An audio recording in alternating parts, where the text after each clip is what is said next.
Jayam Vishnupad Paramahamsa Parivrajagacharya Astottara Sata Shishmaras Divine Grace Shila A.C. Bhaktivedanta Swami Srila Prabhupada Ki Jai. Jayam Vishnupad Paramahamsa Parivrajagacharya Astottara Sata Shishmaras Divine Grace Srila Bhakti Siddhanta Saraswati Goswami Maharaj Ki Jai. Prem Sako Shri Krishna Chaitanya Prabhu Nityananda Shri Advaita Gadadhara Srivasari Gaura Bhaktivedanta Ki Jai. Jai Gaur Premanande Hari Hari Bol. All glory to some devotees, Hare Krishna. All glory to some devotees, Hare Krishna. All glory to some devotees, Hare Krishna. All glories to the lotus feet of Sri Guru and Sri Gauranga. Namo Vishnu Hare Krishna. Namo Vishnu Hare Krishna. Smashmada Bhakti Vedanta Swami Nityananda Namaste Saraswati Devi. Gaura Prashani Nivishesha Shani Varipasya.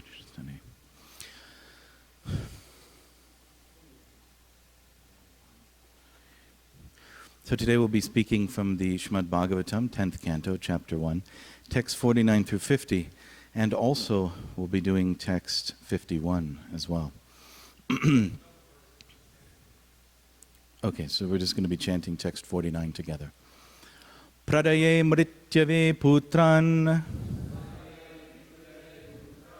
mochaye kripanam imam Sutame yadi jayeran mrityurvana mriyate chet pradaya mrityave putran mochaye kripanam imam Sutame yadi jayeran mrityurvana mriteya chet Pradaye mrityave putran mochaye kripanam imam sutame yadi jayeran mrityudvana mriteya chet. Prabhuji's.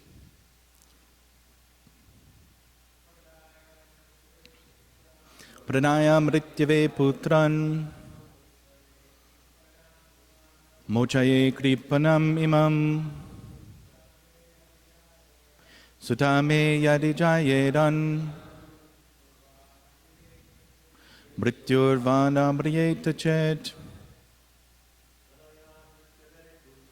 pradaye mrityave putran mochaye kripanam imam sutame yadi jayeran Mrityurvana mriyeta chet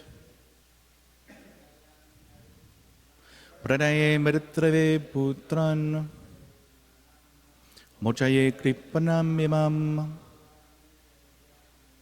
sutame yadi jayeran mrityurvana mriyeta chet. Mataji's. Pradaya mrityave putran mochaye kripanam imam sutame yadi jayeran mrityurvana mriyeta chet. Okay, I'll read text 50. Viparyayo vakyam nasyad gatir dhatu durantyaya upastato nivarteta nivrita punar apatet. And the word for word meanings, please repeat after me. Pradaya, promising to deliver. Mrityave, unto Kamsa, who is death personified, for Devaki. Putran, my sons. Mochaye, I am releasing her from imminent danger. Kripanam, innocent. Imam, Devaki. Sutaha, sons. Me, my. Yadi, whether. Jayeran, should take birth. Mrityuhu, Kamsa. Va, or. Not. Mriyate, should die. Chet, if. Viparyaya, just the opposite. Va, or. Kim, whether. Na, not. Syat, it may happen. Gatihi, the movement. Dhatuhu, of providence. Duratyaya, very difficult to understand. Upastitaha, that which is presently obtained. Nivarteta, may stop. Nivrittaha, Devaki's death, being stopped. Punaha, apatet, in the future, it may happen again. But what can I do? Translation by Srila Prabhupada. Vasudeva considered, by delivering all my sons to Kamsa, who is death personified, I shall save the life of Devaki. Perhaps Kamsa will die before my sons take birth, or, since he is already destined to die at the hands of my sons, one of my sons may kill him. For the time being, let me promise to hand over my sons, so that Kamsa will give up this immediate threat. And if in due course of time Kamsa dies, I shall have nothing to fear. Please repeat after me. Vasudeva considered, by delivering all my sons to Kamsa, who is death personified, I shall save the life of Devaki. Perhaps Kamsa will die before my sons take birth. Or, since he is already destined to die at the hands of my son, one of my sons may kill him. For the time being, let me promise to hand over my sons, so that Kamsa will give up this immediate threat. And if in due course of time Kamsa dies, I shall have nothing to fear. Purport. Vasudeva wanted to save the life of Devaki by promising to deliver his sons to Kamsa. Quote unquote, in the future, he thought, Kamsa may die or I may not beget any sons.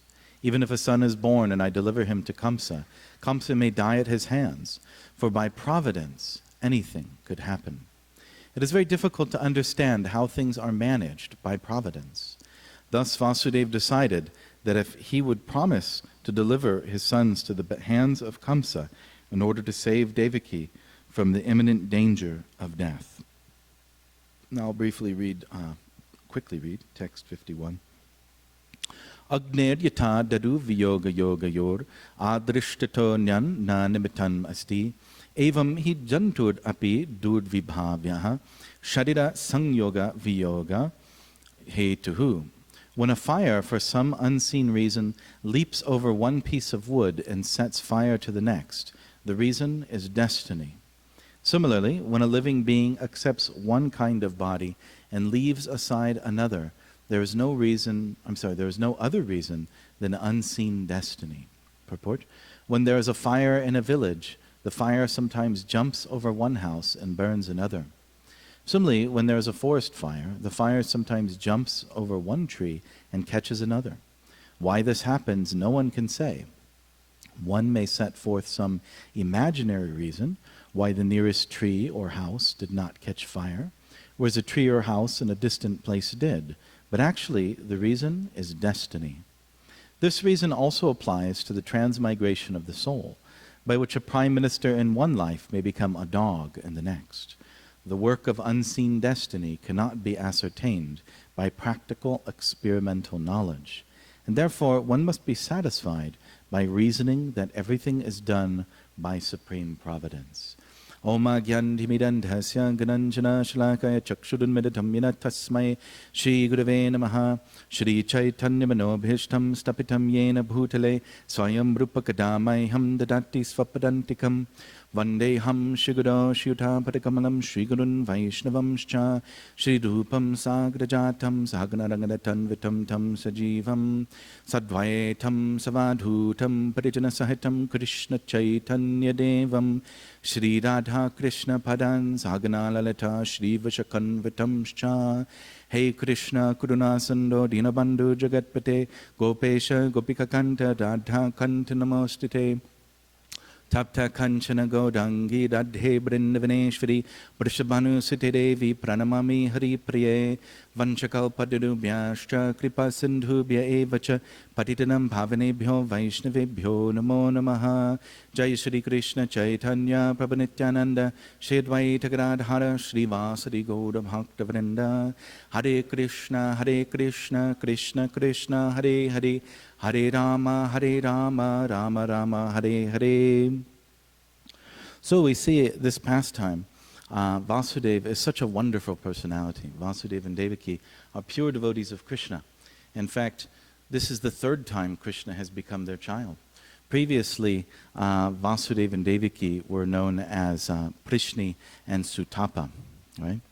And so they were Prajapatis who performed extreme austerities in order to have Krishna as their child. In fact, they're pure devotees. What's that? Oh. They're pure devotees who, they're Prajapatis, they're pure devotees. They had unalloyed love for Krishna. And therefore, their greatest desire was to have Krishna as their child. So they performed these tremendous austerities. Krishna appeared to them. He became Prishni Garbha and instructed them in transcendental science. He also appeared again as their child. They were Kashyap and Aditi. And so he appeared as their child, Vamanadev. So again, he is now appearing as their child, the son of Vasudeva and Devaki, Krishna. So it's amazing, if you look at their consciousness, they have nothing but unalloyed love for Krishna. They don't want anything except to serve Krishna. And they're happy to tolerate any circumstance for Krishna's pleasure. In fact, as usual with pure devotees, they don't even desire liberation. It's very interesting. Krishna actually kept them in the material world for 3 different births because Krishna wanted to appear as their child. He wanted them to assist and facilitate his pastimes. So they're so pure that they don't even want liberation. They're happy to actually stay in this world in order that Krishna can be their child and they can assist in his pastimes. And even within those pastimes, we see that it's not always roses. There's actually very difficult circumstances which they, as a couple, are confronted with. Now, the amazing thing, if you just look at this pastime in particular, that look at the horrible situation of the world in which Krishna is taking birth. That, first of all, the demons have overwhelmed the world, so much so that the demigods have prayed and asked Krishna to descend to take care of the situation. But the situation is so horrific and so monstrous that before Krishna's even taken birth, the demons are trying to kill his mother. I mean, just think about that for a second. Look at the chaos of the situation in which Krishna is taking birth, in which all these devotees are taking birth, in which this pastime is about to take place. That it's a world full of demons, and their behavior is just horrible and atrocious, so much so that Devaki, on her wedding day, is being grabbed by her hair and a sword put to her throat. Right? So the devotees are all taking birth to perform their service in this particular circumstance. And of course, there is a silver lining because Krishna, the great hero, is about to take birth. He's actually going to descend into this horrible situation. He's going to make it all right. And the amazing thing about this pastime, if you look very closely, the devotees suffer so much tribulation and so much difficulty preparing the way for Krishna, and yet they tolerate that difficulty. They see it as a service to Krishna. They feel ecstasy in performing this tremendous sacrifice.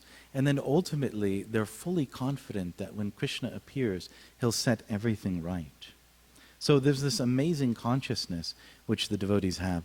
Now, in these 2 purports today, excuse me, Prabhupada is really pointing out, he's bringing out a certain subtle concept, which he calls here providence or destiny. Elsewhere in the Bhagavatam, it's generally, it's a translation of the word daiva. And so I wanted to talk a little bit today about what daiva is, or what providence and destiny are. I also wanted to talk a little bit about the attitude that Vaishnavas have towards destiny or providence. We have to really understand this principle of providence, and we have to include it in how we approach life. It's an important sort of tool or instrument in understanding in Krishna consciousness that we have to keep with us. We always have to try to hold this perspective in our mind as we approach the various difficulties in our life. So providence, the dictionary definition is literally God conceived as the power sustaining and guiding human destiny. So even the karmis get it right. It's pretty amazing. And generally, what it refers to, there's a sense in which it's power beyond your control. Right? In Vedic culture, the devotees, the different individuals, they recognize that there is power beyond your control, and you're really helpless to defy it. You're subjected to it beyond your ability to resist. And so this really is taking place on multiple levels. In one sense, it can refer to just your karma. You're subjected to the law of karma. This is generally how Prabhupada defines it. But even more than that, there's the sense of Krishna's hand behind your karma. Krishna is actually, especially for devotees, Krishna is working in your life and utilizing your karma, which you're powerless to resist. You're subjected to it. There's nothing you can do about it. These experiences in life will take control of you and bulldoze over you. You can't stop it. You just have to develop the right attitude as you deal with it. Right? And the right attitude is first to understand it's one's karma, and then to try to see Krishna's hand behind that karma. Try to see how Krishna is working through this particular circumstance. And then ultimately, Daiva means the will of Krishna himself, right? The desires of Krishna. Why is it that karma is so powerful? Why is it that we can't resist this power? Because ultimately Krishna is behind it. It's his hand, and his hand is unstoppable. There's nothing you can do to resist the will of Krishna. As tiny infinitesimal jivas, we're fully under his dominance and power. And so that usually manifests in our lives as being sort of crushed by our karma. Right? So, and there's a beautiful verse in the Bhagavatam, very famous verse, where Prabhupada kind of defines what this daiva means in general. Shri Bhagavana Vacha, karmana daiva netrena, jantur deo papaditaye, striya pravishtu udaram, pumso reta kanashrayaha. The personality of Godhead said, under the supervision of the Supreme Lord and according to the result of his work, the living entity, the soul, is made to enter into the womb of a woman through the particle of male semen to assume a particular type of body. So karmana daiva netrena, it's the supervision of Krishna. It's his power, his will behind the law of karma, which we're subjected to. Okay? So there's these two different, might say, aspects of daiva. Now, how does the devotee look at this? We already mentioned that the devotee understands, Krishna's hand behind it. But what we see in this verse and purport is a very interesting, you might say, attitude that Vasudeva has. It's one of humility and sort of resignation to fate. Vasudeva, he recognizes his limitations. In fact, here he is confronted with this very dangerous circumstance. He only has a split second to think. He's really engaging his intelligence to the highest degree here. He has a moment to save Devaki's life. And in that moment, he's thinking of so many different things. And these verses are giving us a view into his intelligence. It's giving us a view into what is his attitude. And how does he see the world? What does he consider to be important when weighing this very important decision of how to deal with this circumstance, right? And so we see that he recognizes daiva. He sees that there's providence is working, and he understands that he is not able to understand it, right? There's a sense in which a devotee, he views reality as he cannot understand Krishna's will. He cannot predict it. He can't speculate about it. He more or less just has to accept it, right? He's prepared to do his duty. He's thinking of how to do his duty. He's thinking to how to save Devaki. It's not that he's just sitting back and saying, it's all Krishna's will, Kamsa, do what you want, If you need to cut, then cut, I'm just surrendered to Krishna. No, he's actually putting forward tremendous effort. He's trying to do his duty. He's trying to do the right thing. but he immediately, what enters into his mind is his own smallness, his own inability to understand the greater picture. You see? So he's a pure devotee of Krishna. This is someone who has taken birth many, many times, performing unalloyed service to Krishna. He has no desire for anything but to please Krishna. And the first thing that weighs into his decision-making is, I'm so small. I don't understand Krishna's will in this. I don't understand what plan he has. And therefore, I'm not going to speculate, right? The tendency materially, I personally have some experience of this. I'm sure we all understand this, that we look at the world quite differently. We think of how can we, if a difficulty arises or a problem arises, we think of how can I grab it and try to control it? How can I take control of the situation? How can I dominate the situation? But the first thing that comes into Vasudev's mind is, Krishna has some plan, I don't understand it, and I need to be humble here. I need to recognize my own limitations of my intelligence. I don't want to interfere or have the wrong attitude here because there's a greater plan happening, you see? So he's being careful here not to, you might say, do anything that will obstruct or interfere negatively with Krishna's plans. He's trying to have the right attitude. And therefore he decides to only deal with the immediate situation, right? Which is that Devaki is under the immediate threat of death. Kamsa, he has his sword at her throat. And so he begins, as we'll see, to speak to Kamsa in various ways, even judging Kamsa's mentality correctly. It's very interesting that he tries to speak to him philosophically. It doesn't really work. But he begins to speak to him in terms of, you're going to lose your reputation, right? If people worship you, they appreciate you, you're seen as this great personality. If you do this, then people will think you're a disgusting, horrible person. They'll criticize you behind your back, right? And this actually works. Kamsa decides, okay, I better not, I better just let it go for the moment, right? And he rationalizes it in various ways. And this is actually a fact, because if you read ahead in the pastime, when Kamsa, he's actually prepared to kill Devaki again. Later, when Krishna is within her womb, what happens is that first of all, Vasudeva, he appears within Vasudev's heart. He's transferred to the womb of Devaki. And Devaki becomes very, very beautiful. She becomes effulgent. She's shining. Everyone could see that something's going on here. Right? The Supreme Lord is manifest in her womb. And Kamsa is enraged. In fact, he's terrified. He can't stop thinking of how he's going to kill this child, or this child's going to kill him. Right?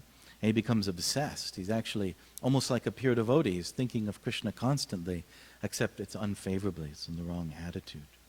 And so, and he wants to actually march into that prison cell and actually kill Devaki right there. But he won't, because again, he's thinking, my reputation will be tarnished. Right? She's a pregnant woman. She's my sister. She's in the prison house. I need to be very careful here. It's not that he's above killing her, but he's just thinking of his own material benefit, right? So this is the nature of the demon. So you'll see that Kamsa, he has actually the exact opposite of the attitude of Vasudeva. Kamsa is determined to forcefully, with his sword, stab into this circumstance, right? In fact, if we look at ourselves, we could see sometimes, at least for me, this sort of mentality that the tendency, when there's some situation, even we don't understand it, we just speculate about it, right? We just think it, we mull it over in our intelligence, we try to figure out the full picture in our mind, and we make plans how we're going to conquer the situation. And not only that, but a very materialistic person will do that in a very voracious, destructive way. Like Kamsa, he's thinking, the solution to all problems is just to cut it down. The solution to problems is just to be as brutal as possible. Isn't this the demonic mentality? This is the mentality in modern society, right? If there's any problem or any difficulty with another person, the solution is to be more brutal than they are, to actually be more horrifying and terrifying than they can imagine, and just cut them down with all the force in your power. And this is actually the solution to every problem, right? So he's trying to control the situation. He cares nothing for Daiva Netrena. He cares nothing for the will of the divine. He cares nothing for providence. He doesn't accept any authority over himself. He just has the will to dominate, right? So whereas we see the mentality, the Vaishnava is very different. If we look at the behavior of Srila Bhaktisiddhanta Saraswati, I've heard that he would always say, Krishna willing, after everything, isn't it? Whenever he'd be speaking to someone or he'd make some pronouncement as to a plan that was there, he'd always say, if Krishna desires it, or Krishna willing. Because this is the same attitude of Vasudeva, right? That there's a sort of, you may make your plans, you may use your intelligence to figure out how to use Krishna's energy in his service. That in the Nectar of Instruction is called utsahan, enthusiasm. To see the whole world as Krishna's energy, and then to become voracious in trying to engage it in his service, isn't it? Prabhupada wanted us to be very intelligent and to look at everything in the world and really, with a lot of energy and enthusiasm, see how can I use this in Krishna's service, right? That's called enthusiasm. But there must be confidence there as well. There must be the sense that avashyarakshibe Krishna, Krishna will protect me. Krishna is in this circumstance as well. It's not just me, right? Krishna is there, he has his plan, and he'll give me whatever I need to assist him in that plan. And so Bhaktisiddhanta Saraswati Thakur, this was his mentality as well. He's extremely powerful, extremely vigorous in trying to engage everything in Krishna's service, and yet he always had the humility to say Krishna willing, right? He always had the humility to see that Krishna, the Daiva, is there. Krishna's will is there, and that must be taken into account. You can never forget that and just go it alone, right? So it's interesting also, there's another attitude which Vaishnavas should also apply in such circumstances.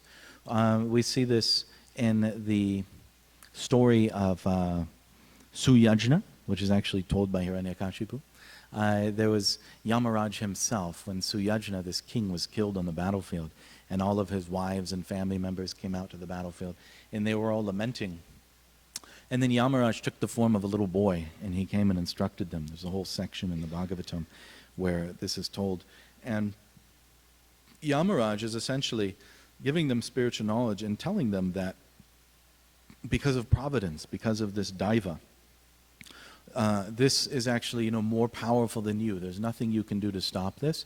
You have to actually learn from it, right? And this, actually, I wanted to read a quote from Prabhupada. It's very beautiful, describing what we should learn from providence. Srila Prabhupada says, I think this is in a lecture, a Bhagavatam lecture, providence desires only the good.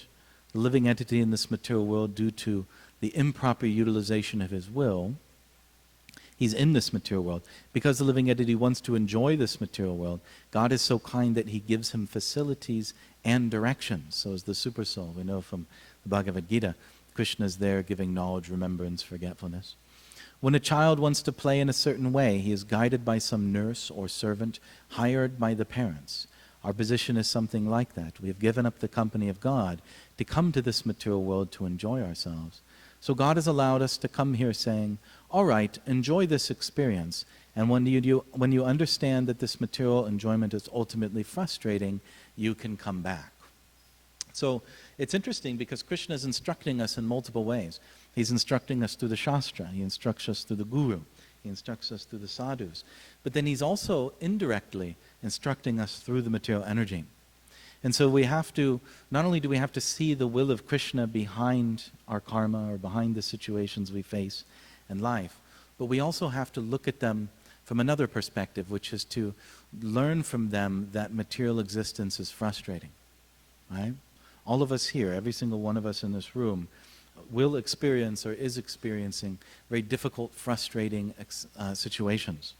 There's some heads nodding, right? You're not alone. Every single individual here is carrying a gigantic burden of pain and suffering. That's the nature of this world. All of us here have 1,000 pounds of suffering on our back, right? So we're all struggling like this. Now we have to see the Krishna element, but we also have to look at it from a position that develops knowledge and detachment, jnana and vairagya. When a situation arises which is beyond our control and which causes tremendous amount of suffering, we have to see that the material energy is teaching us a lesson. And that lesson is you cannot be attached to anything, right? The material world is temporary. Bhogaishvarya prasaktanam tayapahrityachetasam. So in our illusion, in our foolishness, we're trying to enjoy the material world, and yet it's frustrating us and telling us, no, this is not a source of enjoyment. It's just like if you see in Govinda's, there's these, Mother Gauri makes these beautiful chocolate cakes. You have a German chocolate cake, right? Imagine if she decided to teach us all a lesson, and she made us cakes, but she put some kind of horrible, like something that makes you vomit, right? Like Epicac or whatever it is, and she put it in the cake, and every bite you take, you actually get sick, you fall on the ground, you grab your stomach, and you vomit, right? That's the nature of Maya, that we're eating this cake, and every bite we take, we occasionally have to just throw up, And so this is Maya's way of telling us, don't eat the cake, So this is another form of instruction that we have to take from Daiva, right? And of course, we see that eventually, now Vasudeva, he had this, he certainly as a pure devotee, he had this deeper understanding, but Vasudeva even takes it deeper than that. As we'll see in coming chapters, that Vasudeva is eventually thrown into prison. Another voice, or actually Narada Muni, comes and encourages Kamsa in order to hurry the appearance of Krishna. By the way, Kamsa refers to the voice from the sky as Daiva as well. So anyway, what happens is Kamsa basically goes nuts. He becomes like this horrible, monstrous personality. He begins persecuting Vaishnavas left and right. The Bhagavatam, the Krishna book, doesn't go into much detail about what he does, but he basically scatters the Yadu, the Boj, and the Andhika dynasties so that they're all living all throughout different kingdoms. And even Prabhupada mentions that they're living in caves. Now imagine if like the temple, if somebody was, if the government or something was so horrific, they're actually attacking and beating and killing the Vaishnavas, so the Vaishnavas are actually living like in the Santa Monica mountains and stuff, right? Imagine all of us here were like living up in the Hollywood Hills, eating roots and drinking, like rainwater or something, right? That's how bad it was. And so, and even worse, that Vasudeva and Devaki were thrown in prison, and their 6 children, their 6 first children, were brutally massacred before their eyes by Kamsa himself, who was such a powerful demon that no one can resist him, even the gods. And so in Vasudeva and Devaki were terrified, and yet they had the faith that for Krishna, because they could understand this Daiva on the deeper sense, is that Krishna is going to appear as their child. They understood that from the voice in the sky. That's what they got from it, right? Kamsa, he became very fearful, wanted to kill Krishna. They actually became very deeply devoted, realizing that Krishna is coming as our child. And so they took that to heart, and they were willing to tolerate this extremely difficult situation. I mean, can you imagine just for a moment putting yourself in their situation, being imprisoned, and how difficult it is for a husband and wife or parents to see not only their child. I've heard that one of the most difficult things in life is if your child dies before you, right? It's considered like a very, very painful situation, But imagine seeing the child one after another killed before you as babies. Imagine how difficult it was for Devaki. And yet their devotion to Krishna was so strong that they understood that in this suffering we are preparing the way for Krishna to appear. You see? And they had faith that when Krishna comes, he's going to set everything right. And it's amazing because when Krishna finally appears, in fact, Vasudeva, this pure Vaishnava, suffering in this terrible condition, tolerating and tolerating, immediately he becomes, like at a certain point, he just became brilliantly enlightened from within. Like he just went into pure Krishna consciousness in the highest level imaginable, feeling spiritual ecstasy. Krishna had actually taken a seat in his heart. And then from there, Krishna moved into the womb of Devaki, and as we mentioned, she became brilliant, and everyone could understand the Supreme Lord was within her womb. And all of these brahmanas who were suffering, all the Vaishnavas living in caves, right? These brahmanas were forbidden for performing sacrifice, and they were miserable. They weren't, imagine if you weren't allowed to chant your japa or something. Then immediately they became filled with pure consciousness. They became totally peaceful. And even nature itself became peaceful. All the birds and trees and everything like that. You could just feel the spiritual environment just, like this pure spiritual energy just begin to saturate everything. And finally Vasudeva could understand he's here, right? The hero has come. Krishna has come. And even Kamsa could understand, I'm dead. This is finished. My foolish determination to go against Daiva has now been crushed, and there's nothing I can do. And that's a fact. There's nothing he could do. And then when, there's so many beautiful pastimes, but then when Krishna appears outside of the womb in this four-handed form, and he tells them of their history and everything and kind of soothes them, and then he asks them to take him to Vrindavan. Of course, Mother Devaki, she feeds him first. She's thinking, it's amazing because even though he appears before them in a four-handed form, immediately they feel this Vatsalya Ras. It's actually stronger than their understanding that he's the Supreme Lord. So he assumes the baby form, which is very beautiful. Describes he has full head of hair and everything. And she immediately puts him to her breast, thinking that I have to feed him because he could get hungry on the way to Vrindavan, right? This is like four-armed Narayan was just standing before her, and she's thinking, I don't want him to be hungry, So, of course, Vasudeva takes him upon his head and carries him to Vrindavan. And in a later meeting with Nanda Maharaj at Kurukshetra, you can see the attitude of Vasudeva towards Nanda Baba. It's very beautiful that he sees Nanda Maharaj and he thinks, I'm so grateful for you for taking care of my son. Right? That was his feeling. There's no jealousy or anything. Look at all the austerity I did and now you get to raise my son.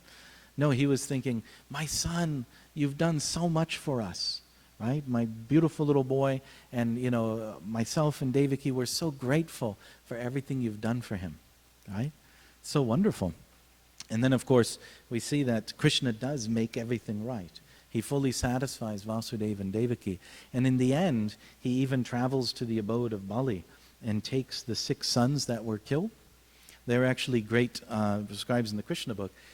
They were 6 sons of the sage Marichi, and they had been cursed due to an offense to Brahma to become the sons of Hiranyakashipu, who then they were further driven to become, you might say, killed by their mother. They were born, all 6 of them were born specifically with the curse to be killed by their mother, or to be killed after birth as a baby. And so they were killed, and they're sort of driven down from this very high platform of being demigods into this kind of very low position of suffering. But because when they were brought back to Devaki, and they drank the breast milk of Devaki as babies, and that milk was considered the prasadam because Krishna had drinking it. Therefore, it describes they become self-realized souls, right? Not just demigods, but they become, very advanced spiritual personalities. And then they were released from their curse and again took their position in the heavenly planets. So we see that on all levels, Krishna made this okay. He actually made this a wonderful experience for Vasudeva and Devaki. And so we can take inspiration and the attitude and the knowledge of Vasudeva in these verses, that not only does he understand the all-powerful presence of Krishna working, his divine hand working in the situation, he understands that he's very humble, and therefore he doesn't speculate or try to dominate.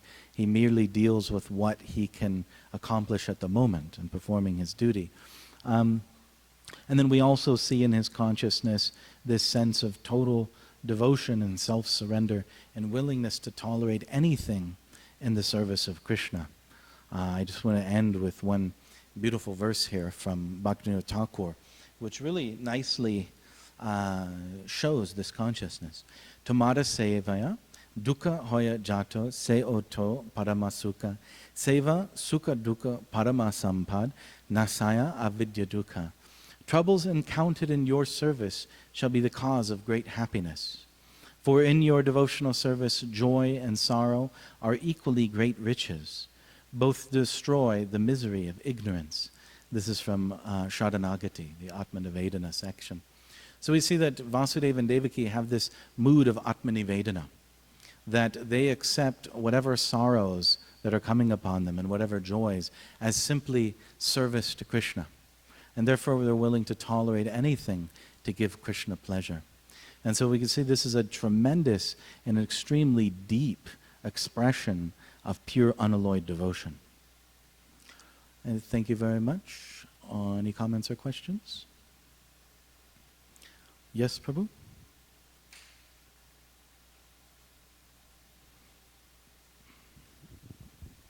You